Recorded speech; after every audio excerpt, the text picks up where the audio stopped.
Andrew McCART, IFL TV in association with MTK Global.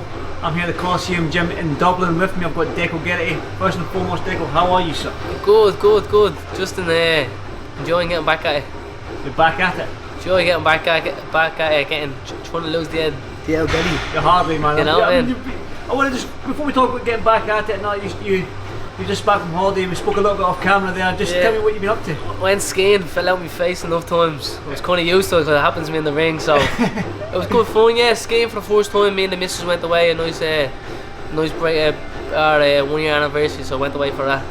So it's been a little holiday now in 2 weeks now. Bulgaria, you said you went? Bulgaria, yeah. First, I've been there the sunny beach in the daytime, on the summertime. It's nice, but this was a different part in Sofia. And now our drive from Sofia skiing, it was good fun. You know, different. The best skiing's in Scotland, up at the Highlands. Ah man, I couldn't say that. You know what I mean? Cheap as well, mate. Cheap as well, cheap as peanuts. Well. Exactly. Well, you said yourself you're getting back at it, man. But obviously, your last fight against that shop, I think that was in September. End of September? August, September, yeah. August, September, somewhere around. I mean, obviously, you lost that fight going into the fight. It's a good fight to last the shop, but was there a point in your mind after that fight where you thought that this is it? Obviously, you're coming back now, but at the moment that fight, were you thinking, that's me done, I'm done? It was like, after losing, last year was probably the worst year in my life for professional wise, boxing wise, but it was the happiest I've ever been. Personally, it was great for me, but as career wise, it was absolutely a downfall of a disaster. I lost to Marco and Archie, and both, like, Marco was probably the worst loss on my record, and I'm actually glad he's at the return, and I wish him all the best of his last fight. He's at the leaving on a high, and Marco's a lovely fella, but he was probably the most easiest out of all the opponents I've lost it. And I really should have won that. And I think everyone else, I actually had $5 grand on myself to win. My family members had $5 grand on me win, so when I woke up after the concussion, I said to myself, "Oh fuck's sake!" I owe a few quid to someone, and then that and then the Archie fight. Everyone raving about Archie, and even now they're raving about Archie. Well, he's a nice fella, but he's brutal, man. He's on the verge of fighting for a world title for ages, and anyway, he's been talking about it. So I don't know how close he is, but I only got out of second gear. I seen in an interview he turned around and said he was taking his time to figure me out. He couldn't figure fuck all out. He got lucky with one shot. He chopped down. I think it was with the right hand chopped down when I was coming up with that, because I moved for the elusive, and the hands were down. When I came in, he chopped down with the right hand. He actually started panicking. I was talking to him in the ring. I had a good fan base over there, and a lot of people were screaming "Olé, Olé," and I actually started saying in the ring, I'm saying "Olé," and I was catching him with 1-2 laughing. Like, it was really easy. So the loss after him was like, I'm after losing to Marco and him that year. I was like, what else can you do at super featherweight? And I was like, on after being, I think I have four people have beat me. 2 of them have fought for world titles. I think Archie will fight for a world title as well, and then Marco's at the return. And I was like, where'd you go from here? You know what I mean? I believe I can beat all 4 of them, and I reckon deep down all 4 of them know that they were lucky that they beat me. You know what I mean? Jono was the only fight where the last fight I had where he said I couldn't blame anything. He just beat me. He just outworked me that time. But skill wise, I don't think he's at nowhere near me level. But like for the Archie fight, then it's like, where'd you go after this? You had to be chinned twice. You had to take 2 cushions that last year. The year the fight, I took 2 cushions with the 2 fights. I was like, is it really worth me while? So I had to sit down, I had a good think, and I just kind of said I was gonna kind of pack it in. But then I'm still young. I love the boxing. Everyone says how natural my ability is, and then I was thinking, it doesn't happen to me sparring. It never happens to me sparring. I used to spar Phil Sutter growing up, and Phil was always known as a massive banger. And he never would actually drop me, or you'd feel a punch off him, but you'd keep walking forward, and all of a sudden you're getting hit with these super featherweights, and you get literally one shot, and you're waking up on the canvas saying, what the fuck? So I just think it's weight training, because I come down from about 75 kilos to make 58.9 with a big drop, near enough 2.5 kilos I lose, or 2.5 stone I lose. So then I just had a good think, and I said I might come back, I might not. If I come back, things have to change. And I remember speaking to P previous as my professional career was going on. He suggested about coming up, and I was still in 2 minds what to do. I like to set up, and I've always knew P as the amateur days. I used to go up and spar Kate. He used to bring me and ask me to come down and spar Kate, and I've always really rated P as a high quality coach.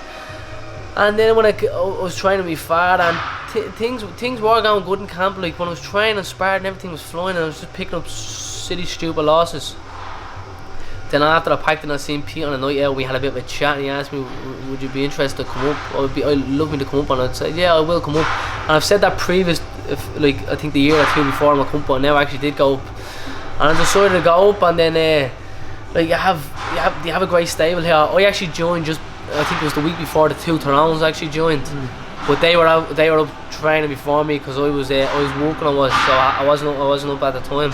And like you have Tommy two Tyrones who I grew up with as the amateur setup.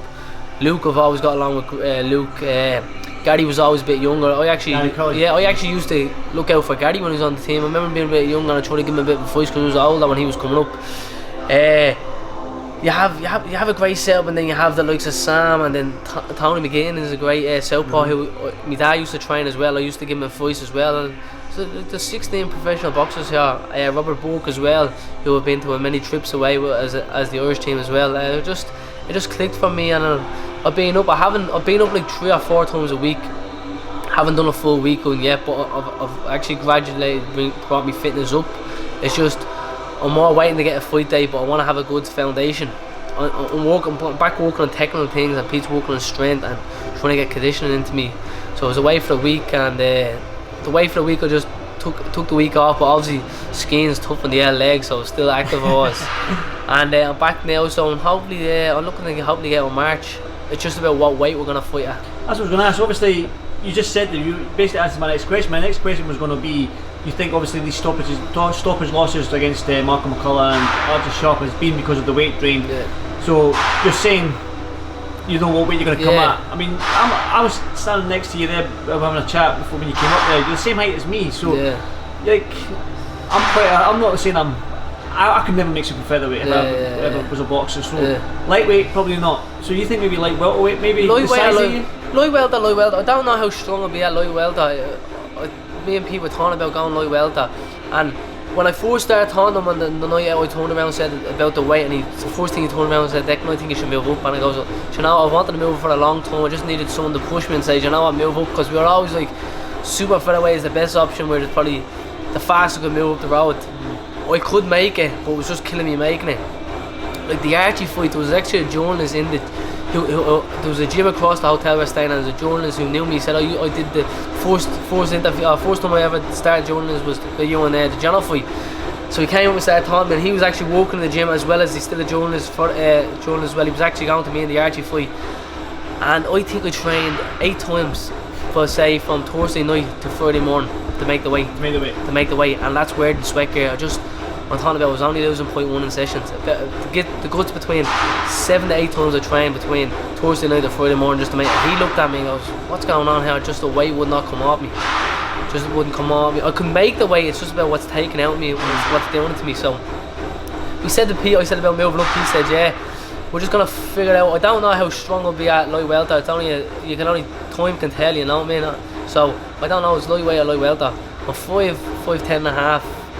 5'10" I am, 5'10", so I'm a good size. I'm at the fill now. I'm sitting now at the moment at about 75, 76 kilos, but I'm actually not bloated. I'm have to be doing a lot of physical and gym work, and I feel like I just have to get bigger on the shoulders and the arms. So we're just gonna take and see what weight. Like I don't really care about fight, you know what I mean? Once there's a plan mapped out for me, I've said that to always to the management team. I really don't give a fuck about fight. As long as I feel like I'm in the right shape and not doing the right camp. You can put me in with a world champion, I'll find my feet. I will. You've proved that time and time again that you don't give a fuck who you face. But for you personally, you said your personal life was the best last year.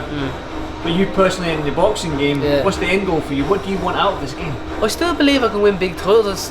To me, it's like, listen, boxers dream big, don't they? That's the problem with them. Some of them don't pack it in when they need to pack it in. The only thing is I'm not punchy. Thank fuck for that. Touch wood. And when I start going punchy, that'll be the end of it anyway. But there's too many people that punch drunk from taking too many shots off or doing it. The only thing is with me is I've had 4 bad stoppages, but the 4 of them have been literally one punch. Like the Tennyson I didn't take no punishment in the fight. John I took punishment, but it wasn't the head, it was the body. I ended up pissing blood for 3 days straight. Piss blood for 3 days straight for that. and the Marco and Andrade fight was literally one shot each. So, and I don't really take much punishment in the ring. So, the end goal would be like, to me, I'd still want to win a world title. If it's realistic, only this year will tell if it's gonna happen or not. I know it won't happen this year, but we'll know where I find my feet at. You know what I mean? And what weight we find my feet at. It's about just making sure I pick the right fights at the right time. Like I said, I even like I said to Pete, I goes, I go back into a hard 50-50 fight straight away. You know what I mean? 50-50 fight straight away. People's like, okay, well maybe that, or maybe we'll just get a tough journeyman. I was like, I don't want a journeyman, so I'll be happy to take a good 50-50 fight straight away. Or if I'm expected to lose, put me in there, because I'm always confident in my ability. You know what I mean? I still don't believe that. I've never got into the ring once. I've never even sparred where I said this person's too good for me. I've never been in that situation, so I've always have a winner's mentality. And unfortunately, things haven't worked out for me now. But we'll see how I get the new. I'm hoping to get the new lease of life for what Luke Keeler's at the end. You know what I mean? Luke's fighting this weekend. I'm pray to God that he could be the first world champion of 2020 in Ireland. Well, you mentioned it, Luke Keeler. Yeah. Out in Miami with Pete. He's fighting on Thursday night, Friday morning here. Just talk to me about that fight against Demetrius Andrade. Do you think, obviously you think, you hope he does it, but do you think he can do it? I haven't seen much of Andrade at all. I've seen a few interviews, I've seen a few things on Instagram at the moment about the way Andrade approached him a few days ago. He looks like a bit of a prick, to be honest with you. He's very arrogant, but most Americans are, but he's very arrogant and a little bit disrespectful. Luke is actually, people don't know Luke Keeler, he's actually a lovely fella. He's a real gentleman. Like, I don't know how old Luke is. He's 22 or 23. 31. Yeah. Put a few years on him, I am. Yeah. Luke's a really lovely fella. He is. Does boxing abilities came on massively underneath Pete, and he said it's because he's had to go on full time and had to change things up. And Pete's very good technically as well, and he believes in him. So I hope he does it. I really do hope he does it. It's a big weekend for the whole Coliseum gym. You have Gary Cully's fighting for the Irish title. David Oliver Joyce is fighting for the WBO, and then Tyrone's out in golden contract. Yeah, and then you have this weekend at the weekend coming. You have Devonish. You have the three boys. You have Tony McLean, Sam Carroll, and Senna as well fighting. So like it's a busy weekend for Pete. It is, but you know what I mean. He takes in a stride. He's pretty good at. Loves it, doesn't he? Yeah, I can't say all he knows is boxing, but since I know him since a kid, he was invested so much into the boxing, and he deserves the rewards he's starting to get now with the stable he has. You know what I mean? I hope we can all achieve big things for him and for ourselves. You know what I mean? The way people, the fighters are talking about Pete, how meticulous he is when it comes to training and all that sort of stuff. Like, I've got every confidence that he's going to bring champions out of this gym. I'll give you a bit of a laugh here. He came back from Dubai, he did, and I think there was a picture on him and his missus on the Instagram, and I ended up screenshotting him. We have a boxing WhatsApp group, and I just assumed that chopped everything out and just him. I goes, Pete, there's some tan in you. You want is that false tan? Because black he was. I came in the next day, haven't sparred at all. He made me do 9 rounds straight sparring. He did. Said I'll never get smart. I'll never have a joke at his expense again. 9 rounds sparring. He gave me 3 with Gary, 3 with Tyrone McKenna, and then 3 with Luke Keeler. I said it to him after. I won't say anything smart about that again. So it was tough, but he's very regimented. He's hard work and training, man. It's hard work. It's grinding day in, day out, but that's what you have to do. You know what I mean? It's not here to. We're not here to make friends. We're here to train hard and get the best we can get out of each other. And then you have the 2 Tyrones. I'm actually going to start sparring now next week with the 2 Tyrones because of for Tyrone McKenna. I always get mixed with Tyrone McKenna. McKenna's the big one. Sorry, we used to throw him big and mean. I always say, and I know them since I'm 14 years of age. Tyrone McCullough could be fighting Jazza Dixon, and I would be helping him for that. And then Tyrone McKenna is fighting the EBU champion. French fella. Yeah. So I'm gonna help him out for that. So next week is gonna be a busy week for sparring for me, and then I plan on kicking my camp off. I've got a bit of core foundations in my training, and from there on in, I'm just gonna go hell for leather. Hopefully get a lot of rounds in with the help of the 2 boys, and I'd love to see the two head cases pick up the golden contract. They're fucking mad. They're mad as a brush. I love talking to them, man. They're comedy gold. I don't know if you've seen what they've done up to in Glasgow. Yeah, I did. Yeah. Chicken wings, They said they're doing it again before. I'm coming over. If they're doing it in Dublin, I'm coming over to film it, man. I don't know how these two are gonna last in Dublin because the two of them are fucking mad, man. They're bonkers. I say to them, I don't know how the two of these are, because they're just they're so spontaneous, you know what I mean? They're so spontaneous, like Dumb and Dumber, without a shadow of a doubt, you know what I mean? Dumb and Dumber, that's like, perfect. They have to, one has to mind the other one's bank card, the other one has to forgets his gum shields everywhere he goes. They share the same jockstrap they do, you know what I mean? Even they're putting I think Tyrone McCullough was putting my jockstrap on, and one of the boys told me McKenna's gonna get jealous of you putting his jockstrap on. Just the two of them are mad, but the two of them are lovely lads. Same as Tommy McCarthy up there, you know what I mean? It's good to see like the boys from the north coming down as well, you know what I mean? So you know where it's good for them. I want to ask you a question about one of your old foes, John O'Carroll. He's got a fight against Scott Quigg. What's your thoughts on that? Jono's still Jono. He's gonna do a lot of talking. I don't know. I haven't seen Scott Quigg's. I don't know if he's definitely completely over the hill, but he's on his way. You know what I mean? Like he's a bit old and he's had to been through a lot of wars. He's a little bit punchy, I find, speaking. Scott Quigg is. I seen that he's saying that Jono doesn't believe. I think he did touch a point where I think is true, is that he does turn around and say, Jono says a lot of things where he doesn't believe, and I realised that the last fight. So he kind of says it for himself to believe, and I do believe that, because there's a lot of things I've caught him out on loads of times and just said, man, you chat some shit, and Jono does talk some pony, he does talk some shit, but it's working for him. He's getting them out there, man. I like to see Jono fight for another world title.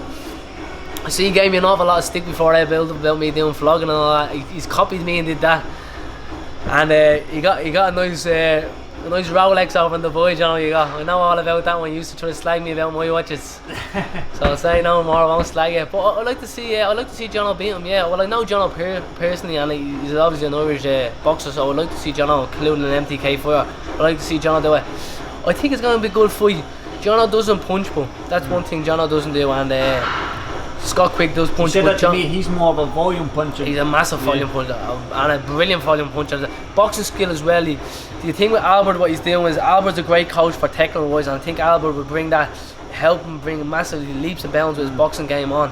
But he's not a big puncher, and technically he's not great, but I'm sure he's improving with Albert. But punching wise, he's not, but he throws 101 punches, doesn't stop. It's like his mouth, he don't shut up, doesn't stop at all. But I think it's like, I haven't seen Scott Quigg. Last time I actually seen Scott Quigg fight was at Frampton, and I actually had a few quid on Frampton to win. I won a few quid on that time, but that's the last time. But I know Scott's a bit of a puncher, but it's a touch and go for you. It's good to see an Irish fella topping the bill over in England as well. I'm happy to see that. So that's a good fight. And then for the other four would be Tennyson, and Tennyson, I think Joe. What's Joe's second name? The Welsh fella. Oh, Joe Evans. No. He's the British champion. Cardina. Sorry, I spar Joe Cardina. I think Joe Cardina is gonna fake that title and move down.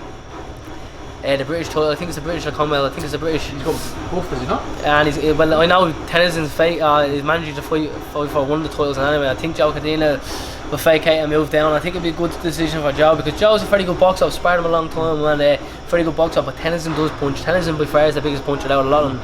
But Tennyson is lacking a lot of boxing skill, but he makes up in his punching power. And I've seen the last fight he fought Joe Evans. Did a good job on him, you know what I mean? He just wears him down. So listen, the lads who are lost are doing good things. Like Marco's obviously retired. I think Archie will fight for a world time. I think Tennyson, if we move the lightweight, man, I'd love to get a fight at him again. That seems what I think you're heading to. I think you're going to be. I would like to get that fight again. Now he's a big puncher, and if anyone hasn't ever seen me and his fight, watch it, and you'd see it was actually a pretty easy fight for me. Until this time, I got put down in the first round. I put down in the third round, I think it was, with a right hook when I was leaning back. Your hands were low, and then the time I actually did get stopped, the referee asked me was it alright, and I said yeah, and he jumped in, and I actually lost the plot with the referee for going mad. For stopped me, and my head was clear. Like with the mark on the Archie sharp, I was cussed. I was cussed, and that was the end of it. But the Tennyson fight, my head was clear, and I was, yeah, this is a living. You're here. I know referees are here to protect you, but this is a living where this is my life. Like if I won that fight, it could have been me, and I was winning on the scorecards. Even though he put me down twice, I think it was going into the 7, or we were level going into the 7 or something like that. Something of the sense was that, but there was nothing in it fight, and I still believe I could have beaten him. But I think obviously Tennyson's a lot further than me in his career now, so it'll be me trying to catch up with him. But if it happens, it happens. If I do lightweight, but I wish Tennyson's a lovely fella as well, so I wish him nothing but the best. You know what I mean? Definitely. I won't keep you much longer. Deco, but anything you'd like to add? Best of luck to Gary Cully. I think it's a hard fight against Joe Fitzpatrick. MTK show in Belfast. Yeah, and it's a sold out show. Empty guy doing great thing.